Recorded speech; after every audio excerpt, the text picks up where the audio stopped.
Best varicose veins చికిత్సనే పొందండి. నొప్పి లేని చికిత్స కోసం సంప్రదించండి ఎవిస్ హాస్పిటల్. నమస్తే రమ్మగారు. నమస్తే జయ. రమ్మగారు, ఏదన్నా మంచి కథ చెప్పుకుందామండి. పెద్ద కథ చెప్తాం. ఓకే. ఒక సిపాయి కథ. సిపాయి చిన్నయ్య అనుకుందాం. ఒకనాడు ఒక సిపాయి అంటే మన ఏమనాలి సైనికుడు యుద్ధం నుంచి తిరిగి వాళ్ళ ఊరు వైపుకు వెళ్తున్నాడు. అక్కడేం పెద్ద వ్యవహారం లేదు, ఊళ్ళో ఏదో సొంత ఊరని వెళ్తున్నాడు. వెళ్తుంటే ఆ దారిలో ఒక భూతం చూసింది. వీడు ఒంటిగాడని తెలిసింది. ఎవరితోటి లేరు, ఎవరు లేరు, గుంపుగా ఉంటే వాళ్ళని పట్టుకోవు భూతాలు దయ్యాలు అవి. సరే వీడిని చూసి ఒక ముసలమ్మ వేషం వేసుకుని వీడి దగ్గరకు వచ్చింది. ఏరా అబ్బాయి, బాగా సంపాదించుకొస్తున్నావా అని అడిగింది.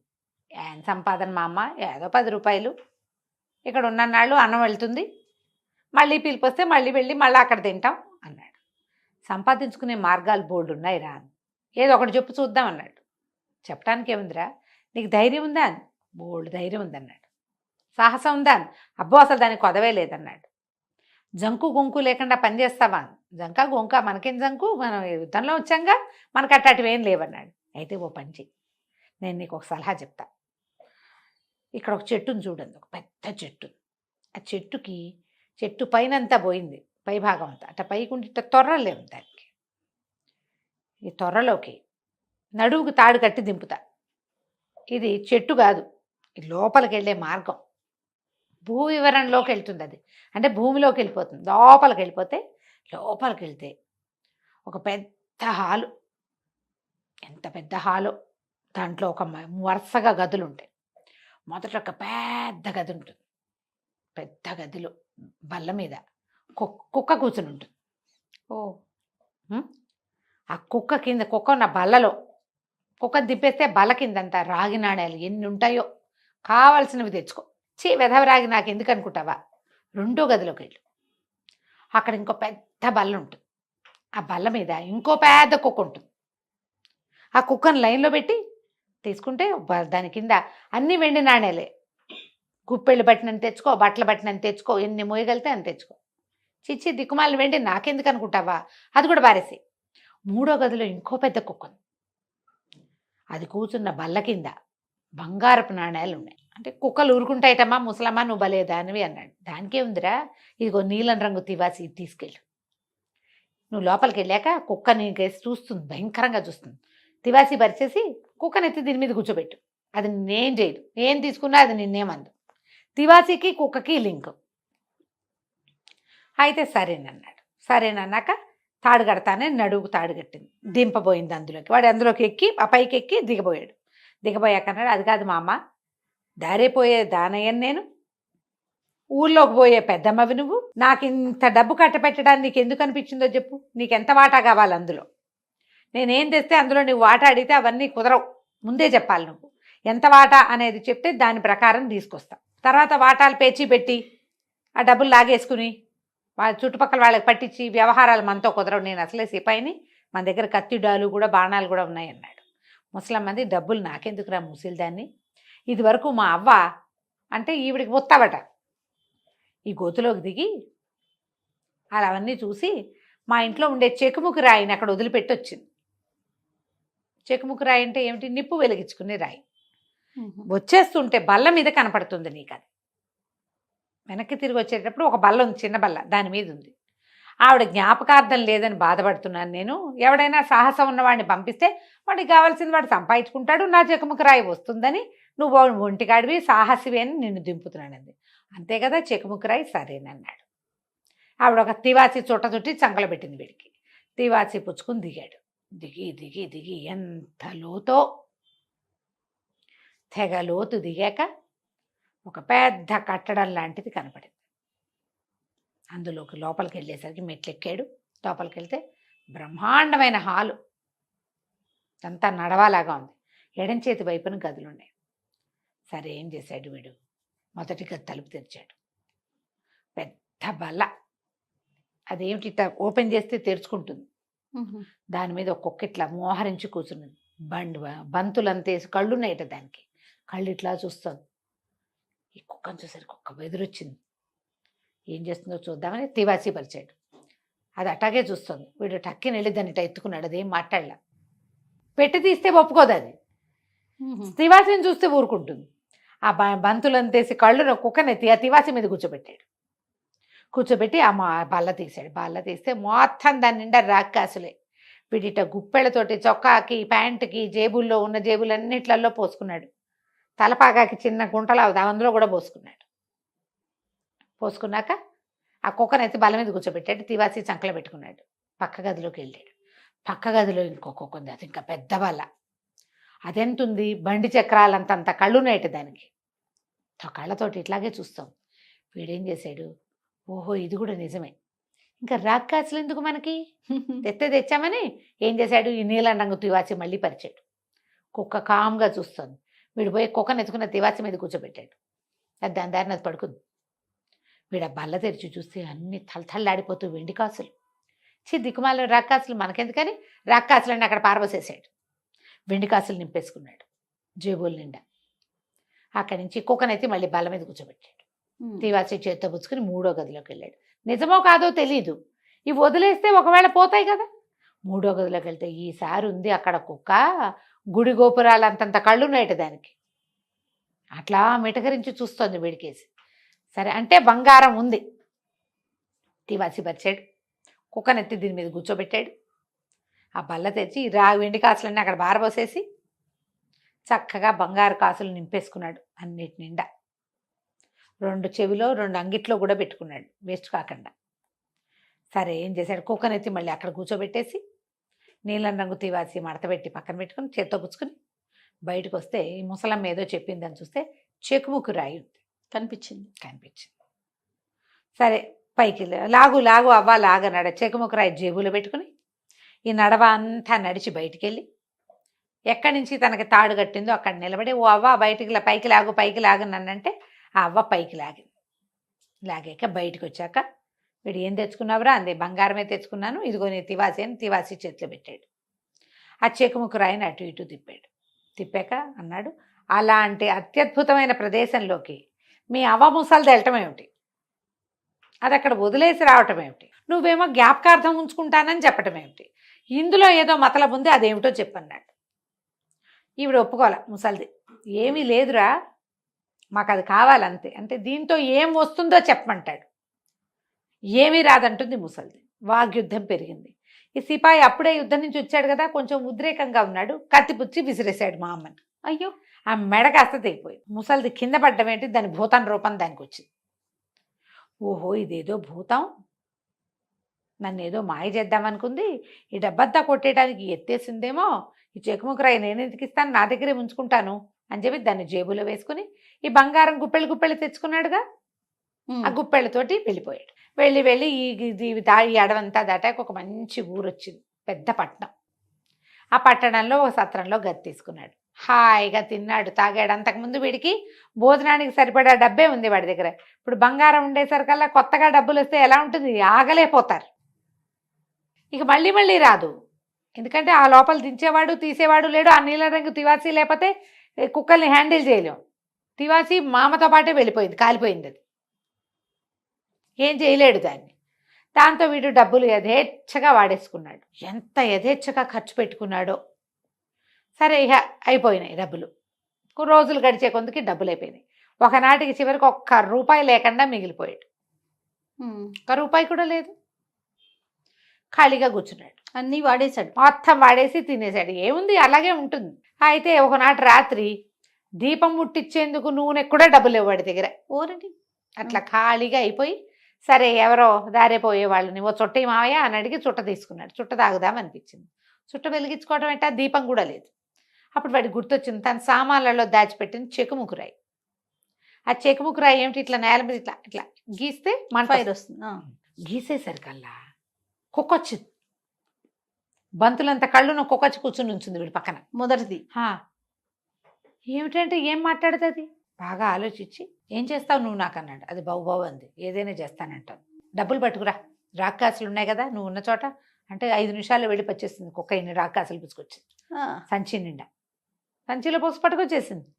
వీడు ఆశ్చర్యపడి, పోసిని భలేగా ఉందే మన సంగతి అనుకున్నాడు. అక్కడి నుంచి 2 సార్లు గీస్తే ఆ వెండి కాసులు ఉన్న కుక్క వస్తుంది. 3 సార్లు ఇస్తే బంగారు కాసులు కుక్క వస్తుంది. అన్ని కాసులు తెప్పించుకున్నాడు. హాయిగా జీవితాన్ని ఎంజాయ్ చేయటం మొదలుపెట్టాడు. సరే ఏమైంది, ఒకనాడు ఎక్కడో ఒక చోట పార్టీకి పిలిచారు. వీడి దగ్గర బాగా డబ్బులు ఉన్నాయి కదా, డబ్బులు ఉన్న వాళ్ళని పిలుస్తారు పార్టీలకి. ఈ పార్టీకి వెళ్ళేసరికల్లా పార్టీలో రాజకుమార్తె ఎంత అద్భుతమైన సౌందర్యవతో చెప్పుకున్నారు. ఓసారి ఎట్టగైనా ఆ అమ్మాయిని చూడాలనిపించింది. ఏదో సందర్భంలో ఫ్రెండ్స్ తోటి ఈ తాగుబోతులు జూదగాళ్ళు వాళ్ళందరి దగ్గర రాకుమార్తెను చూడాలి, ఏ సందర్భంలో చూడొచ్చు అని అడిగాడు. ఆవిడని ఎక్కడ చూస్తావోయ్ నువ్వు, వాళ్ళ నాన్న ఏం చేశాడో తెలుసా, ఒక రహస్య ప్రదేశంలో దాచిపెట్టాడు ఆవిడ్ని. ఎందుకంటే ఆవిడ జాతకంలో, రాకుమార్తె జాతకంలో ఒక సాధారణ సిపాయిని పెళ్లి చేసుకుంటుందని ఉంది. ఓహో, సిపాయి చచ్చిన వాడు ఎవడైనా వచ్చి పిల్లకి లైనేస్తాడేమో అని రాజుగారు ఏం చేశారు, అంతఃపురంలో ఒక రహస్యమయమైనటువంటి ఒక దీని లాంటిది కట్టి అందులో పెట్టారు. పిల్ల ఎవ్వరికీ కనపడదు. ఆ పిల్లకి 11, 12 ఏడు యుక్త వయసు వచ్చిన దగ్గర నుంచి ఇప్పటిదాకా ఆ లోపలే ఉంది, బయటికి రాదు. అనగానే ఎందుకు రాదు, మనం ఎందుకు చేయలేము అని ఆలోచించి ఏం చేశాడు, ఈ కుక్కలు వస్తాయి కదా, ఆ కుక్కను పిలిచి రాజకుమార్తెను తీసుకురమ్మన్నాడు. అదేం చేస్తుంది, టైం అని వెళ్ళిపోయింది కుక్క. అది ఏదైనా తెచ్చేస్తుంది. వెళ్ళి అంతఃపురంలో నిద్రపోతున్నా లోపల ఎక్కడో గదిలో పడుకుంది. ఆ గదిలో ఎక్కడో రహస్యంగా పడుకున్న రాకుమార్తెని చేపుచ్చుకుని తీసుకొచ్చేసింది, మీదెక్కించుకొచ్చేసింది. ఇప్పుడు బంతులంతేసి కళ్ళుండే కుక్క ఎంత ఉంటుంది, ఇంతే ఉండదుగా, బ్రహ్మాండంగా ఉంటుంది కుక్క, పెద్ద గుర్రం సైజులో. రాకుమార్తెని పట్టుకొచ్చేసరికల్లా ఇప్పుడు తనివి తీరా అమ్మాయిని చూశాడు. చేతులు పుచ్చుకుని కాసేపు అయ్యాక తీసుకెళ్ళి దింపేసిరా అన్నాడు. కుక్కని దింపేశారు. కుక్క తీసుకెళ్ళి దించేసిన తర్వాత పొద్దున్నే రాకుమార్తెను చూడడానికి తండ్రి, తల్లి, ముసలి దాది వాళ్ళు వీళ్ళు వచ్చారు. వచ్చేసరికల్లా అమ్మాయి చెప్పింది, నాన్న నాకు భలే కాలు వచ్చింది నాన్న, ఏదో కుక్క వచ్చి నన్ను తీసుకెళ్ళింది, అక్కడ ఒక సిపాయి ఉన్నాడు, అతను నా చేతులు పుచ్చుకున్నాడు నాన్న అనేసరికల్లా నాన్న తిట్టాడు. సిపాయి ఏమిటి, ఎవరిని తీసుకెళ్తారు, అసలు ఎంత రహస్యంగా ఉంచాం, ముసలిదాదికి తప్పిస్తే ఈ దారే తెలియదు ఎవరికి, అక్కడికి వచ్చిన చెలికెత్తలు మళ్ళీ రారు, అంత రహస్యంగా ఉంటుంది, ఓసారి ఎవరన్నా అందులోకి ప్రవేశించారంటే వాళ్ళని చంపేస్తారు, అట్లా ఏం జరగదన్నాడు. కాదు నాన్న, భలే కాలు వచ్చింది నాన్న. కానీ సిపాయి అనగానే రాజుకు డౌట్ వచ్చింది, ఏదైనా నాకు తెలియకుండా జరుగుతోందా అని చెప్పి ఈ ముసలి దాది రాత్రిపూట నిద్రపోదు. ముసలమ్మలకి చాలామందికి రాత్రులు నిద్రలు రావు, అది మెలకుగా కూర్చుంటుంది. ఆ దాదిని అక్కడ పెట్టాడు. అయితే ఏమైంది, ఎప్పుడైతే కుక్క మళ్ళీ 2వ రోజు రాత్రి మనవాడు ఏం చేశాడు, ఈ సిపాయి చిన్నయ్య కుక్కను పిలిచి మళ్ళీ 2 గీట్లు గీసి పెద్ద కుక్కను పిలిచి రాకుమార్తెను తీసుకురా అన్నాడు. కుక్క వచ్చింది, రాకుమార్తెని ఇటా ముట్టు మీద మొహం మీద మూతి కిందకి పెట్టి మీద ఎక్కించుకుంది. బయటికి వెళ్తుంటే ముసలమ్మ చూసేసింది, కుక్కే తీసుకెళ్తోందని గమనించి కుక్క వెనకాలే వచ్చింది. కుక్క ఏ ఇంట్లోకి ప్రవేశిందో చూసి దాని మీద శుద్ధ ముక్కతో గుర్తుపెట్టింది, వెనక్కి వెళ్ళిపోయింది. 1 గంట పోయాక మళ్ళీ కుక్క తీసుకొచ్చి రాజకుమార్తెను దించేసింది. ఈ ముసలి దాది వెళ్ళి తెల్లవారి సర్కల్ రాజుగారికి చెప్పింది, ఫలానా సందులో ఆ వైపు వెళ్ళాను, ఏ ఇంటి మీద ఎక్స్ గుర్తు పెట్టిందో ఆ ఇంట్లోకే కుక్క తీసుకెళ్ళింది, ఆ ఇంట్లో ఎవడో ఉండుంటాడు, మాంత్రికుడో మాయాజాలం చేసేవాడు, కనికట్టువాడు అన్నట్టు. ఆ సందులోకి మొత్తం సైనికులు భట్లు అందరూ వెళ్తే అన్ని ఇళ్ల మీద ఇంటూ గుర్తులు ఉన్నాయి. పట్టేసింది కుక్క, దానికి తెలిసిపోయింది తను పట్టుకుంటారని, అందుకని గుర్తులు పెట్టేసింది. తన యజమాని బయట పడకూడదు, దాని ప్లాన్ అది. సరే 3వ రోజుకి ఆ రాణిగారు ఏం చేసింది, ఒక పల్చటిది చిన్నది అంత గుడ్డతోటి సంచి లాంటిది కుట్టించి దాంట్లో బియ్యపిండి కదిలితే పడేటట్టుగా పిండి పోసారు. పడుకున్న యువరాణి నడువుకి కట్టేశారు. అది యువరాణి ఎక్కడికైనా కదిలింది అనుకో ఆ పిండి పడుతుంది కింద. ఓకే, సరే 3వ రోజు రాత్రి కుక్క వచ్చింది, మళ్ళీ ఈ రాజకుమార్తెని మీదెక్కించుకుంటే ఇప్పుడు మీదెక్కించుకుంటే ఏమవుతుంది, నగలు అవి ఇట వేళ్లాడవు, ఈ సంచి కూడా వేళ్లాడడం మొదలుపెట్టింది. సంచిలోంచి సన్న ధారగా ఈ రజన్లాగా పిండి పడడం మొదలుపెట్టింది. కుక్క 3 సందులు 36 గొంతులు తిరిగి తీసిపోయింది సత్రంలోకి. తీసిపోయేసరికి ఈ ధార అంతవరకు లీడ్ చేసేసింది. తెల్లవారేసరికి రాజకుమార్తె వచ్చేసింది, కానీ రాజుగారి సైనికులు వెళ్ళిపోయి ఆ సత్రం తలుపు తీయించి ఆ గదిలో ఎవరున్నారో వాడిని పట్టేసి చేతులు కాళ్ళు కట్టేసి లాక్కెళ్ళిపోయారు. రాజకుమార్తె జోలికి వచ్చినందుకు రాత్రిపూట అయినా సరే, రహస్యంగా అయినా సరే మాయమంత్రం కనికట్టు చేసినందుకు వాడిని ఉరిదీస్తామన్నారు. ఎవడో రాజకుమార్తెని గదిలోంచి కదిపెట్ట వాడికి ఉరిట అని ఒకటి, రాజకుమార్తెని చేసుకోవడానికి ప్రయత్నించాట అని ఇంకోటి, రాజకుమార్ దగ్గరికి వాడే వెళ్ళేట అని ఇంకోటి, ఇలా 36 రకాల ప్రథలు బయలుదేరి అటగే వస్తాయి కదా ఇదిగో పూలంటే అదిగో తొక్క. అంతే. అక్కడి నుంచి ఏంది వాడిని ఉరిదీస్తున్నారంటే రాజకుమార్తె కోసం సాహసం చేసిన వాడెవడో చూడొద్దు. జనాలంతా తండోపతండాలుగా వచ్చారు. వీడికి ఇది అర్థమైంది ఇప్పుడు మన పరిస్థితి ఏమిటి అని. కానీ ఏం చెయ్యాలి, ఎట్లా చేయాలి? చెక్కుముక్కు రాయేమో గదిలో ఉండిపోయింది. కుక్కొచ్చి చేయటానికి ఏమీ లేదు ఇక్కడ. అవును, బాగా ఆలోచించుకుంటున్నాడు. అయితే ఏమైంది, వాళ్ళు వీళ్ళు అందరూ ఇతను చూడ్డానికి వెళ్ళి వజ్రస్థానానికి వెళ్తున్నారు, వీడిని ఉరిదీసే ప్లేస్కి. ఈ వచ్చిన వాళ్ళల్లో ఒక 8-9 సంవత్సరాల కుర్రాడు ఒకడు వచ్చాడు. అయితే ఏమైంది, వాడు పరిగెత్తే క్రమంలో వాడు పరిగెడుతుంటే చెప్పు జారిపోయి ఈ చెరసాల దగ్గరికి పడింది. ఈ కుర్రాడు ఎక్కడ కూర్చుని ఉన్నాడు, మన సిపాయి చిన్నయ్య కూర్చున్న చోట పడింది. ఆ చిన్నపిల్లాడు చెప్పు కోసం వెనక్కి వచ్చాడు. వీడేం చేశాడు, చటుకొని వాడి చేయి దొరకపుచ్చుకున్నాడు ఆ కటకటాల్లోంచి. ఒరే అబ్బాయి, నేను ఒక అద్భుతమైన పని చెప్తాను, నన్ను ఉరిదీసేది అక్కడే, నేను రాకుండా ఉరిదీయర్రా, నువ్వు పరిగెత్తుకెళ్ళి చేసేదేం లేదు, నువ్వు పని చేయి, ఫలానా సత్రంలో ఫలానా గదిలో సంచిలో చిన్న చెక్కుముక్కు రాయండి, అది పట్టుకురారా, తెచ్చిపెట్టు, నీకు రూపాయి ఇస్తాను అన్నాడు. అనేసరికల్లా కుర్రాడు సరేనన్నాడు. రూపాయి ఇస్తే చేదా? అదే. వాడు పోయి ఇక పట్టుకొచ్చేస్తే సరే కుర్రాడు ఏం చేశాడు, చెక్కుముక్కు రాయి చేత్తో పుచ్చుకొని కూర్చున్నాడు. లోపలికి తీసుకుపోయారు వజ్రస్థానానికి. తీసుకెళ్ళాక ఒక ఆఖరి కోరిక తీరుస్తా అంటే వీడన్నాడు, మరి చుట్ట కాల్చుకుంటానండి ఆఖరిసారి, ఒక చుట్ట తెప్పించండి నాకు అన్నాడు. అనేసరికల్లా సరే చుట్టూ చేతులు కట్టేశారు. అప్పటిదాకా చేతిలో ఉంది, అది గొలుసుల్లాగా ఉన్నాయి చేతిలో ఉంది. ఆ గొలుసులు ఊడదీశారు, చుట్టబెట్టుకుని చెక్కుముక్కు రాయి గీసేసరికల్లా ఎన్నిసార్లు గీయాలి, ఓసారికి వస్తే 1, 2 సార్లు గీస్తే 2ోది, 3 సార్లు గీస్తే 3ోది. వీడు 1, 2, 3, 3, 2, 5, 1, 6 గీతలు గీసేసరికల్లా మొత్తం 3 కుక్కలు వచ్చేసాయి. ఎంతతున్నాయి అవి ఒక్కొక్కటి, సింహాలను మించిపోయి కుక్కలు రావటం ఏంటి, వీళ్ళందరూ అంతూ చూడండి అన్నాడు. అంతే కుక్కలు విరుచుకుపడ్డాయి జనాల మీద. హడిలిపోయాడు రాజుగారు, ఏం జరుగుతోంది ఇక్కడ, నాకు అర్థం కాలేదు. కానీ ఎవరిని చంపద్దన్నాడు, బెదిరిచ్చేసేయమన్నాడు. కుక్కలు ఇంత మాటి మొరగటం, ఇంతంత నాలుకలు, ఒకటేమో బంతులంత కళ్ళు ఒకదానికి, బండి చక్రాలంత కళ్ళు ఇంకో దానికి, గుడి గోపురాలంత కళ్ళు 3ో దానికి. చూడ్డానికే హడిలిపోయేలాగా ఉన్నాయి అవి. ఇక పిచ్చ భయం వేసేసిన జనాలంతా కకావికలైపోయి సైనికులంతా పారిపోయి ఏం చేసినా వాటిని ఏం చేయలేకపోయారు. రాజుగారు ఆగు ఆగు ఆగు, నీ కుక్కల్ని ఉపసంహరించు, ఏం చేస్తున్నావు నువ్వని కేకలు పెట్టేసరికల్లా అప్పుడు మళ్ళీ వీరేం చేశాడు, వాటిని వెనక్కి పిలిచి వెనక్కి పిలవాలి, వీటిని కంట్రోల్ చేయాలంటే రాజకుమార్తెనిచ్చి పెళ్లి చేస్తేనే చేస్తానన్నాడు. మరి ఆ కుక్కలు ఏం చేస్తారు, వీళ్ళు ఏం చేయలేరు వాటిని. సరే రాజకుమార్తెనిచ్చి పెళ్లి చేస్తానని ఈ జనాలంతా ఉండగానే రాజుగారు ఒప్పుకున్నాడు. అప్పుడు వీటిని వెళ్ళిపోమన్నాడు. 3 మాయమైపోయింది. రాజకుమార్తె నుంచి సిపాయికి పెళ్లి చేశారు. ముందు ప్రాఫెసీ ఏం చెప్పబడింది, సిపాయితో పెళ్ళవుతుంది అంతే. అయితే సిపాయితో పెళ్ళయ్యాక వాడేం చెప్పాడంటే, మీరేం కంగారు పడకండి, నాకు డబ్బుకు కొదవలేదు, నేను అవ్వడానికి సిపాయిని అంతే అని చెప్పి 3 కుక్కల్ని పిలిచి అక్కడున్న వెండి బంగారం రాగి మొత్తం తెప్పించేసుకున్నాడు.